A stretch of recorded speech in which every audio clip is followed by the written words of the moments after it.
السلام عليكم. أنا مصطفى خاطر ودي قناة حاكي تاريخ. النهاردة هنتكلم عن فاسكو دي جاما، وهل هو فعلا مكتشف عظيم ولا سفاح وقاتل؟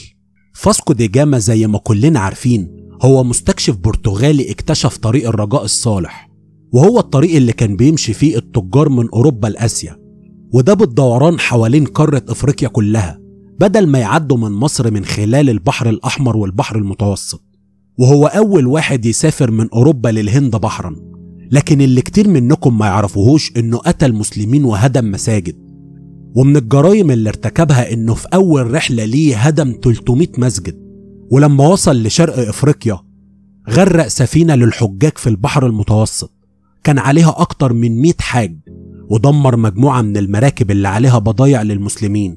وفي سنة 1502 وقف سفينة للحجاج كان عليها 700 مسلم كانوا في طريقهم لمكة، وحرق السفينة باللي فيها.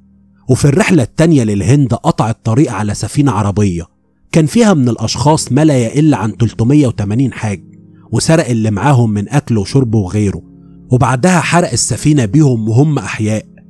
واستمرت السفينة 4 أيام مشتعلة، وبعدها غرقت بكل اللي عليها.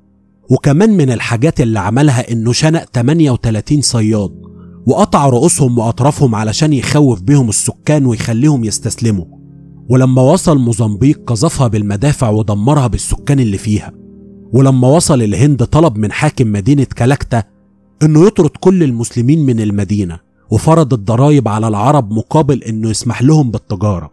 تفتكروا بعد اللي سمعتوه ده كله هل فاسكو دي جاما مكتشف عظيم ولا سفاح وقاتل؟